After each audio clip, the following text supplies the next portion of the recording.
everyone. Welcome to the Filmocracy podcast. We are so excited today because we're joined by Ryan Connolly from Film Riot. Ryan, welcome to the show.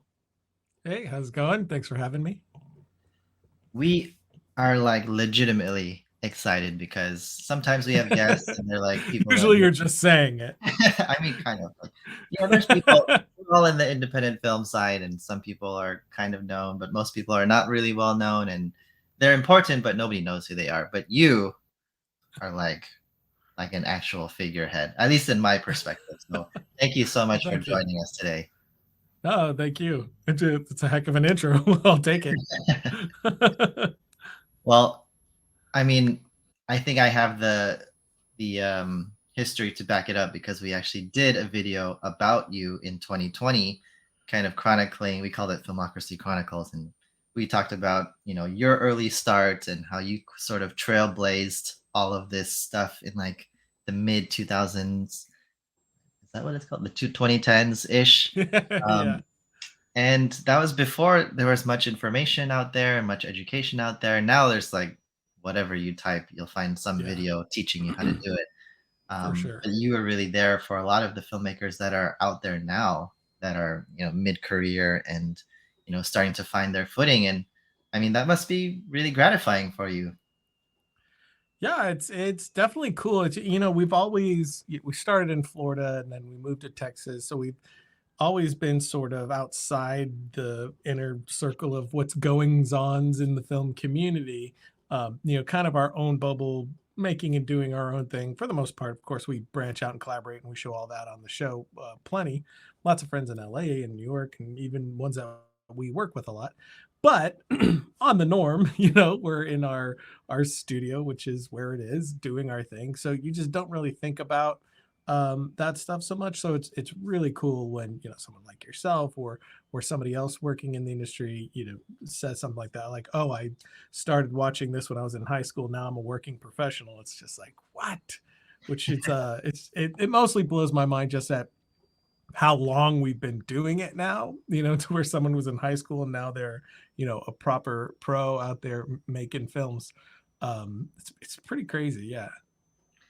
Yeah, I mean, we've been doing Filmocracy for a few years now, and then sometimes somebody will come up to me and be like, "Oh, I watched some of your like podcast episodes," and it's always like, I don't know, I just feel like people watch this actually. Yeah, right. It's like, you did? Someone saw this?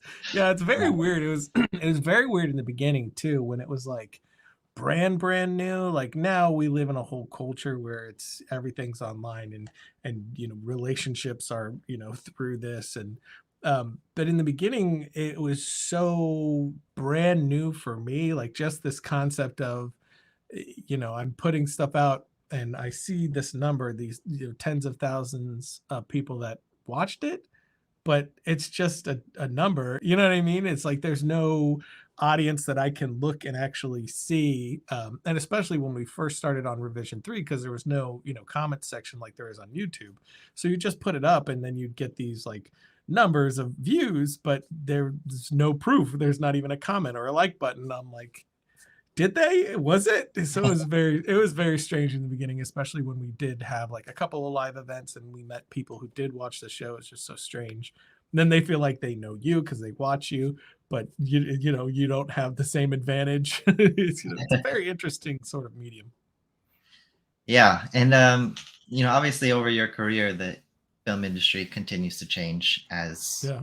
as um, and we've not been doing this for so long. I mean, we've been doing Filmocracy for about 5 years now, but really, when we were Nice. coming up with this concept and like why we wanted to do it, it was really for people like you and the people that you are servicing with your educational programming and just letting people follow your journey, because that has really been difficult. I used to work in the film sales agent side, so I was buying and selling films, and it would always have to have somebody attached with a big enough budget and like Yeah. somebody backing it. But for most of your audience, they never have any of those things, and Yeah. it's always been a struggle. And I wonder, like, how do you feel like that might have changed over the past decade or so? Yeah, I think you definitely have the movies that have like the star power factor to it that you just have to have in a market where you just have to have that.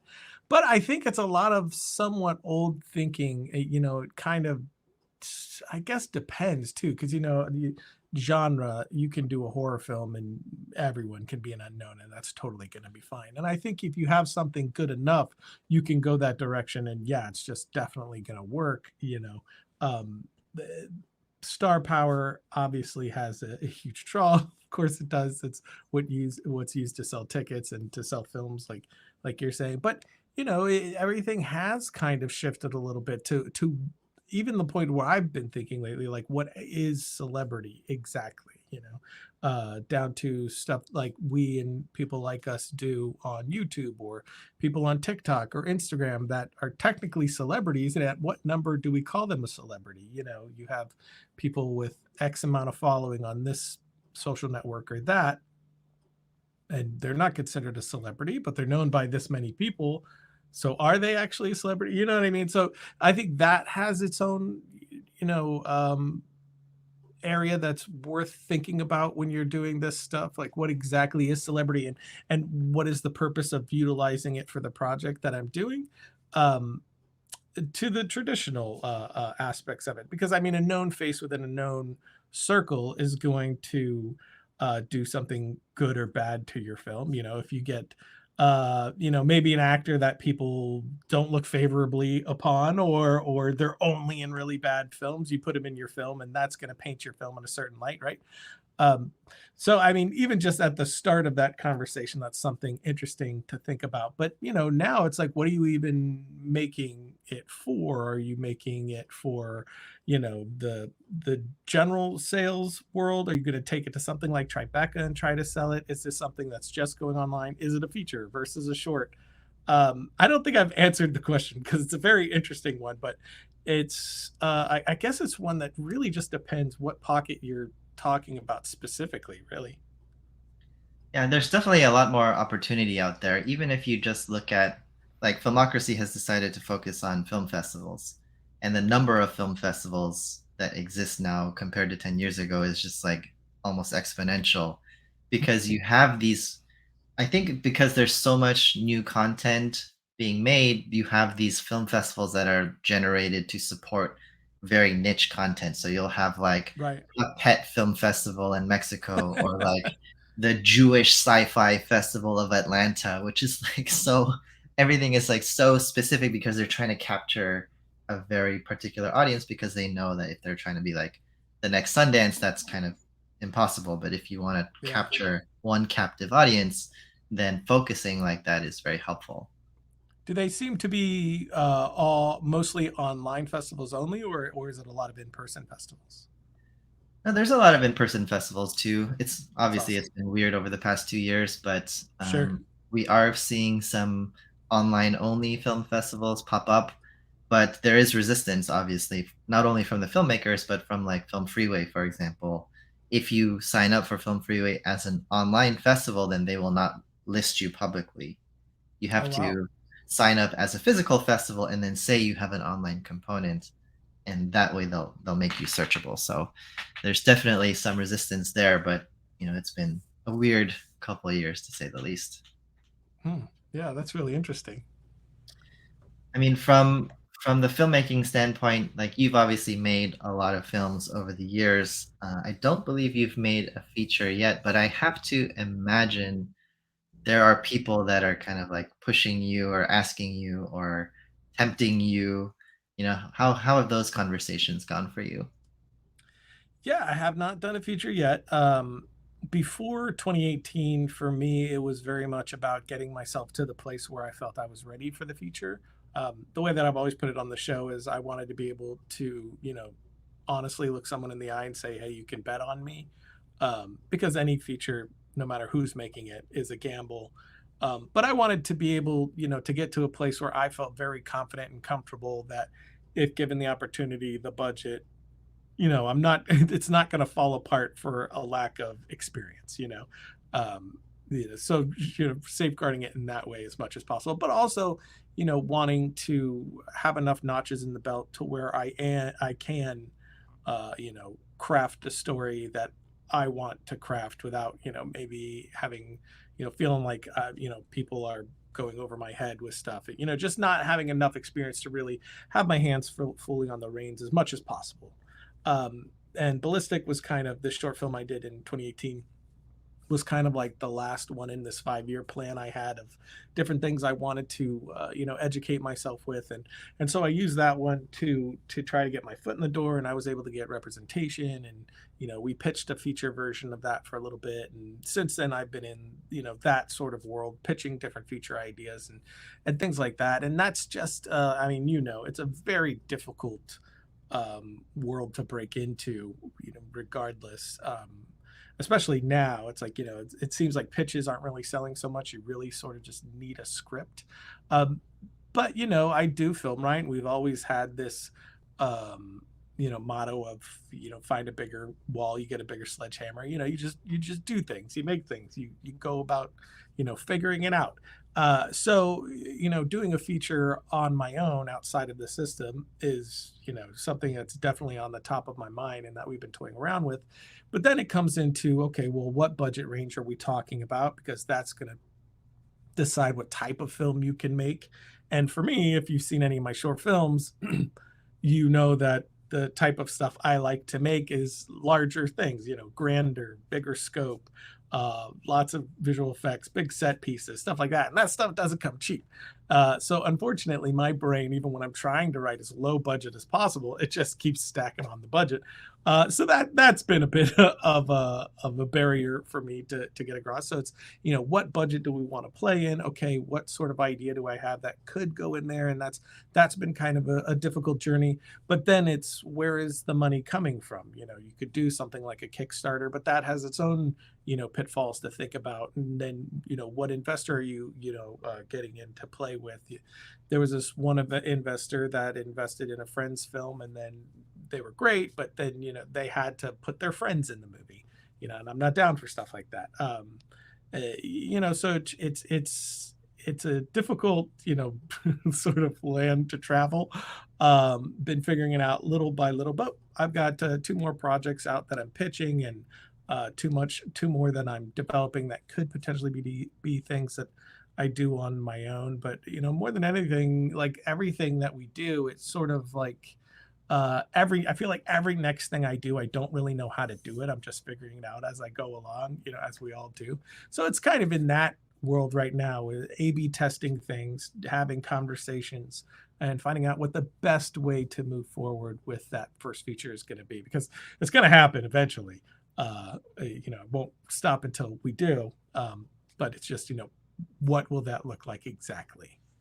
It's so interesting to hear you talk like this because from my perspective, it's like Ryan Connolly should be having people like busting down his door to get stuff made because I mean, we talk a lot.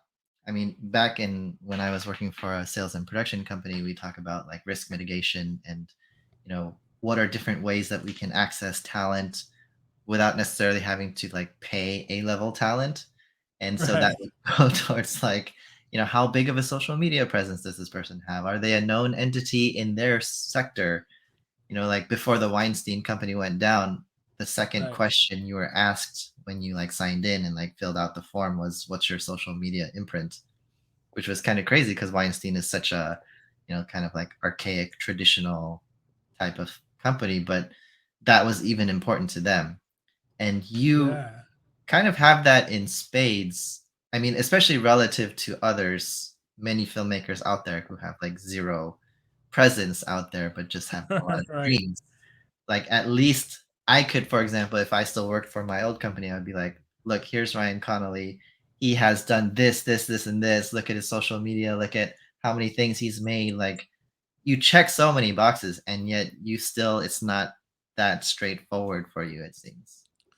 Yeah, no, I mean, so far, as far as the Hollywood world goes, and pitching, for studios and production companies, me doing Film Riot, or having the social media pool that I have, so far no one's cared about that, which is both like damn it and great at the same time. It's like damn it because that could be a leg up, but great because when somebody finally says yes to me, I know it won't be because I have an audience. It's because they believe in the film that we're making.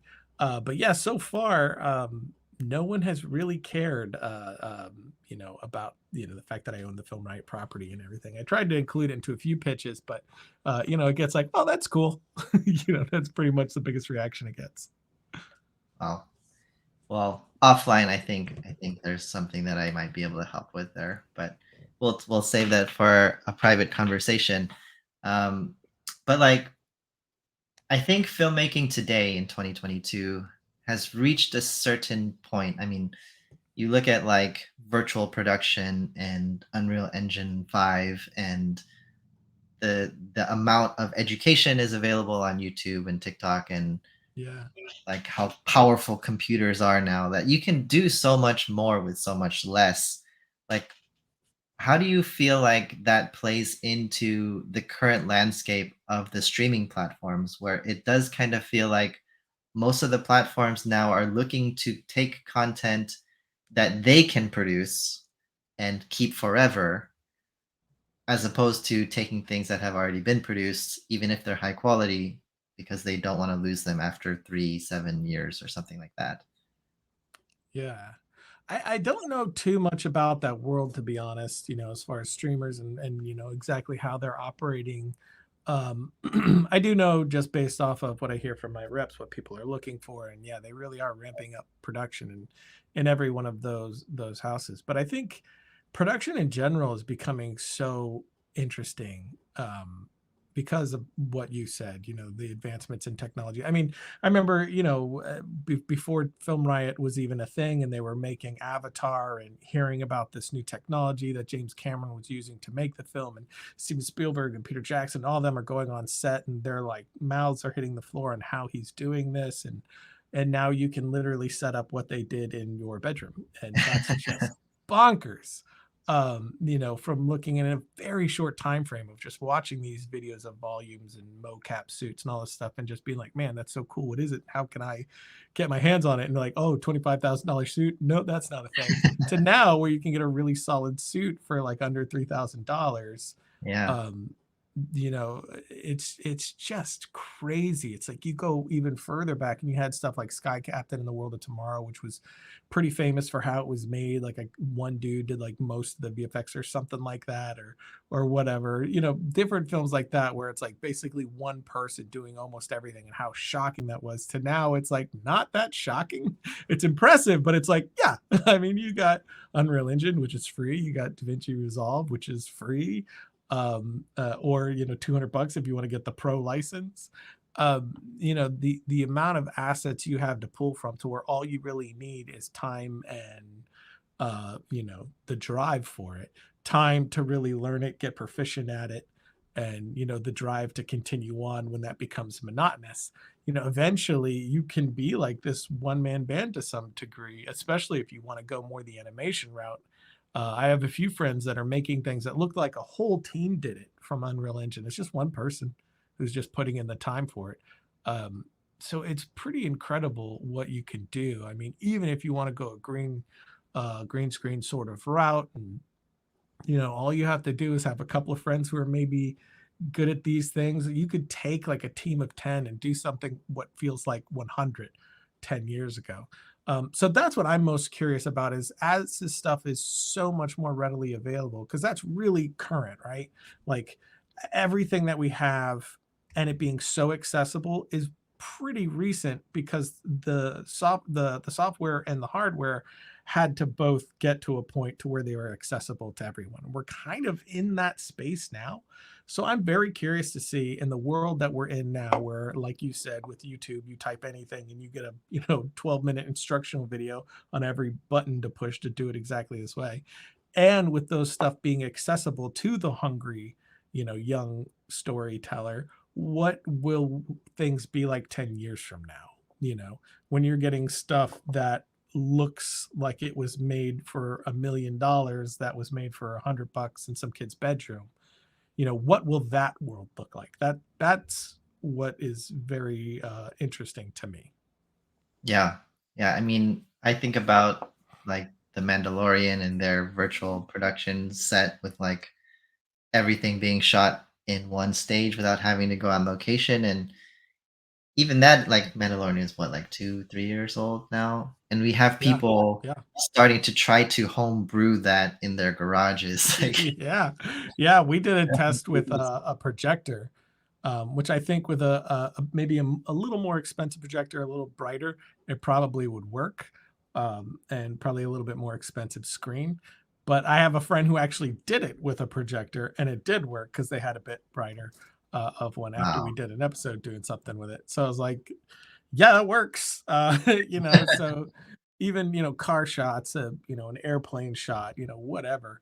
Um, God, there's so many things that, just when I started Film Riot to now, it is wild what you can do. Backyard filmmaking versus when we started doing the show. Like none of this stuff was possible then.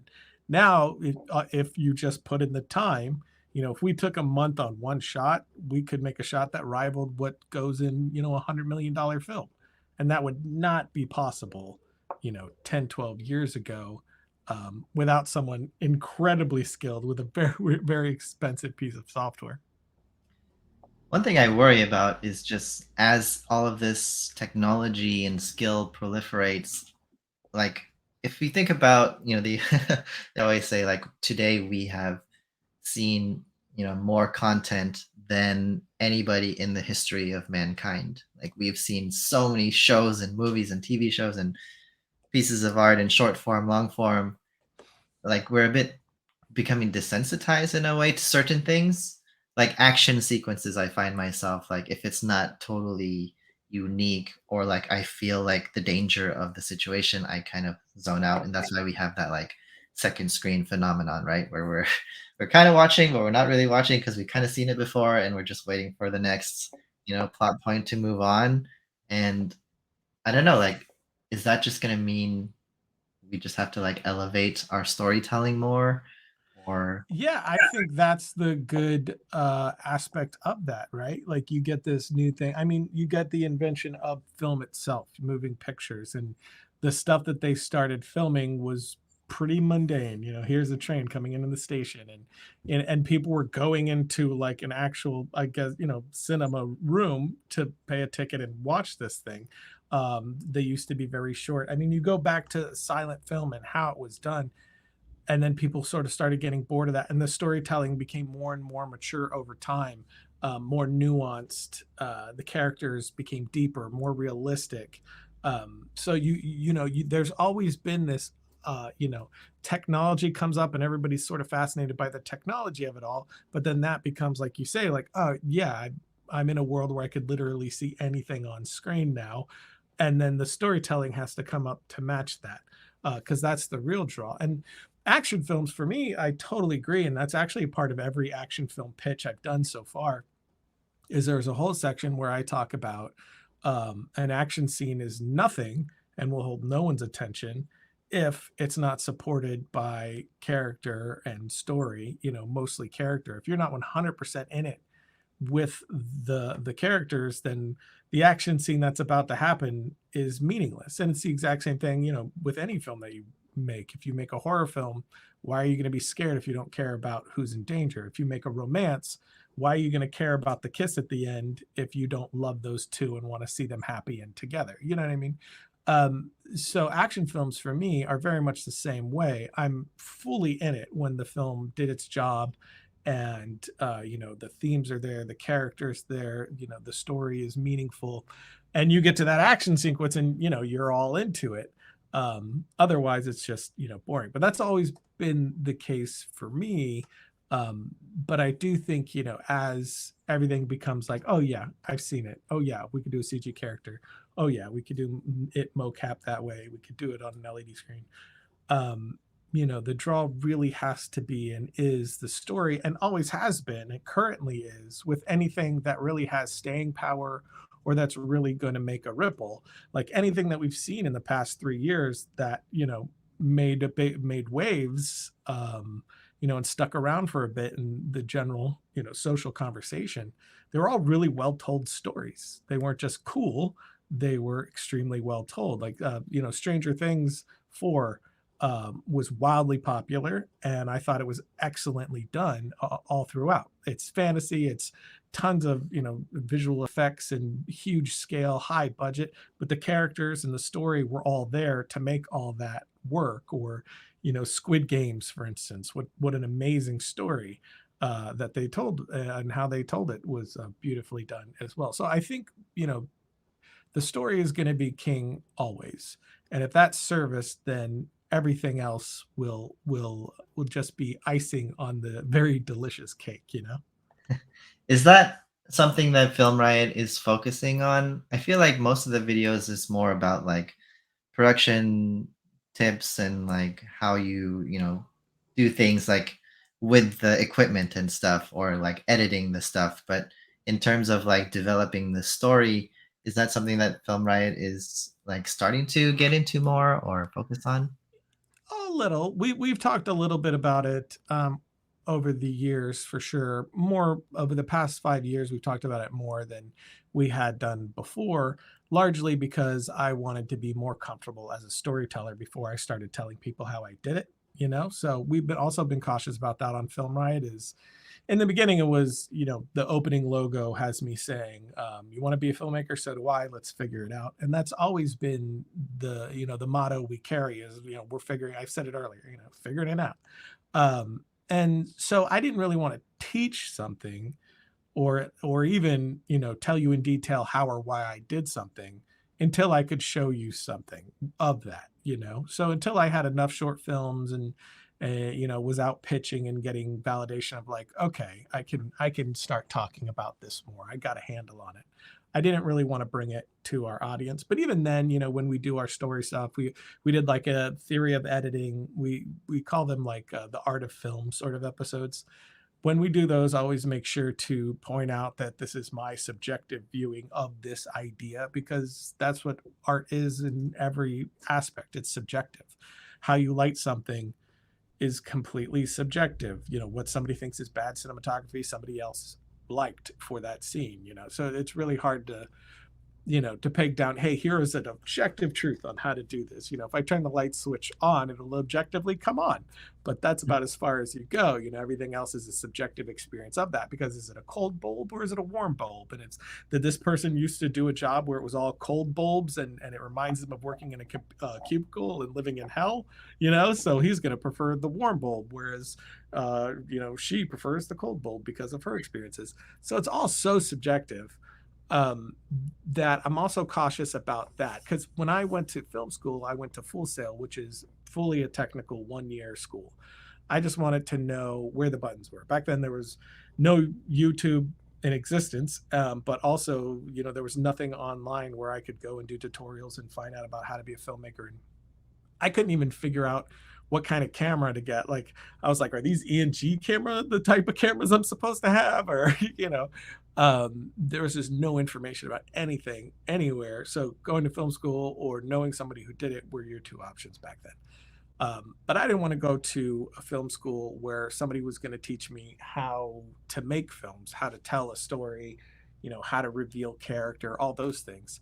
Um, I just wanted to go somewhere that would tell me where all the buttons are, so I could figure out how to tell my own stories. Because I've always felt that way, that they're so subjective and so uniquely your own experiences, funneling out of you, that I didn't want to have these ideas put into my head that would maybe stifle what would have been me, or, whatever. And I kind of have that same idea with Film Riot too. So even if you look at our theory stuff, or our anything about story, or writing specifically, I'm very cautious about that sort of thing, of making anyone feel like, hey, here's how it's supposed to be done, here's how it should be done. Instead, it's like, hey, here's how I do it.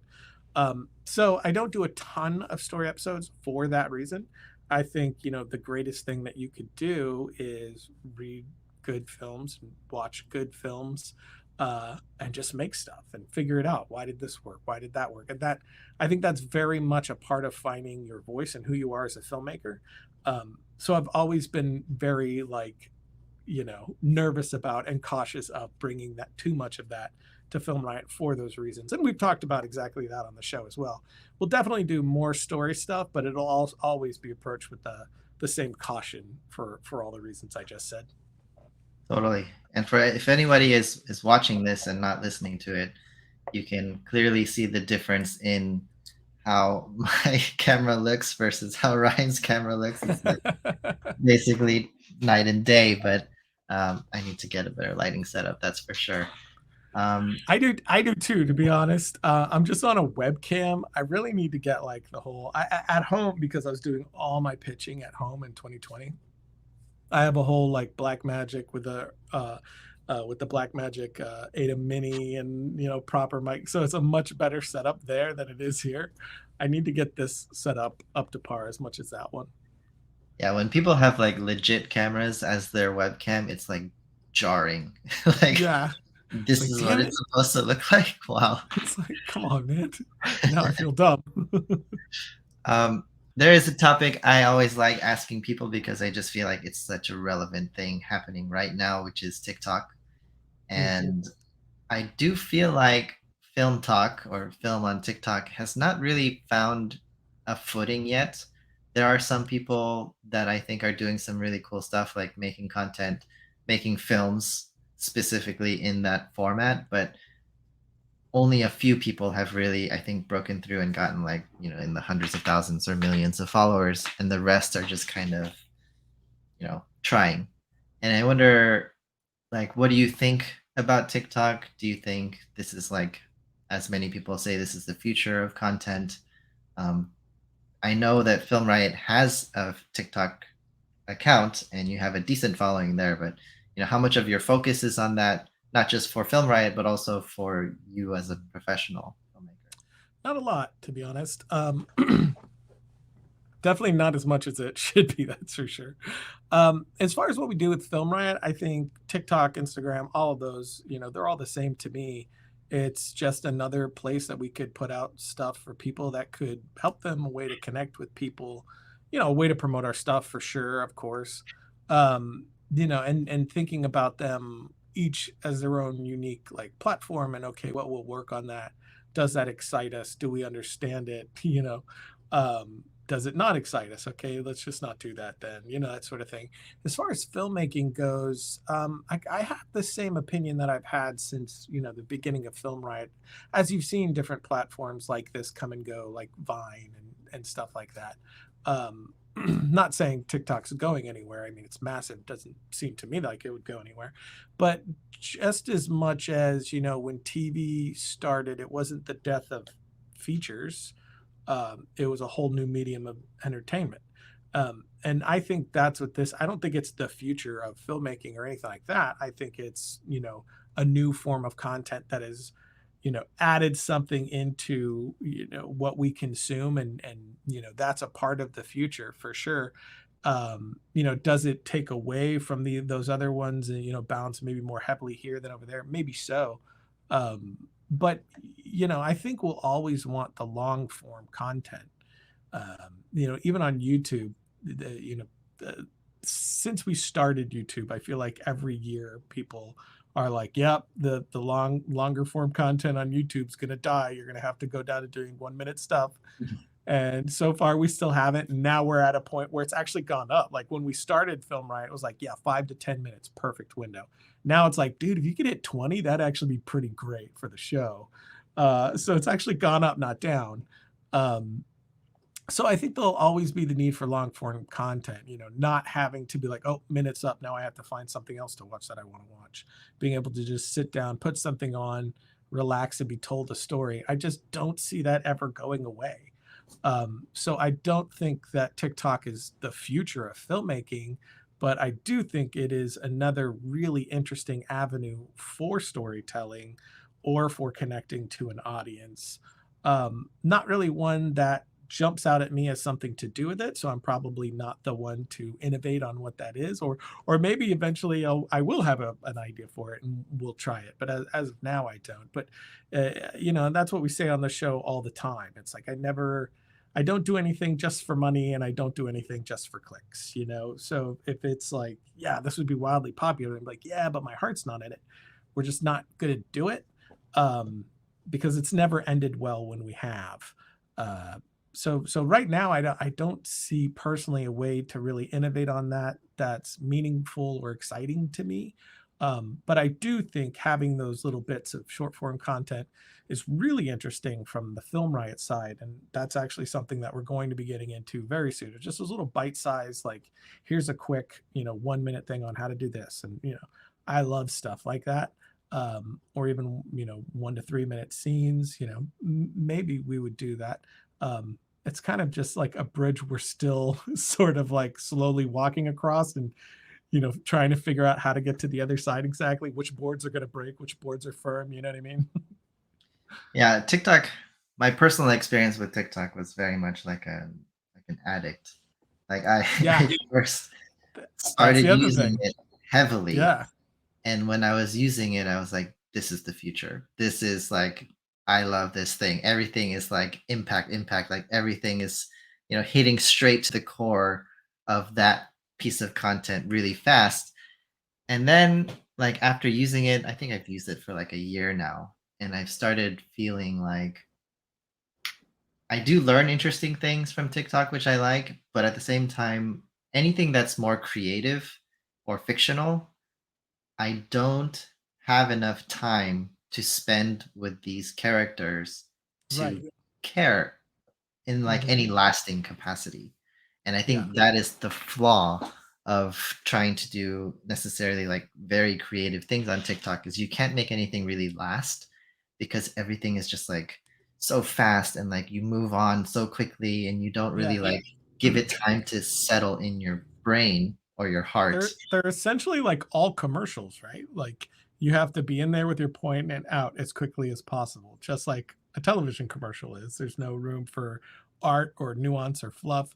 It's just in, bam, here's the point of it. I'm out. And Yeah. which is great for like little one-off jokes or, whatever, little opinion pieces or um, anything like that. But to really tell a story, you need to live with the character for a bit and breathe the world a little bit. Um, and I just don't see that happening in 3 minutes or less. Yeah.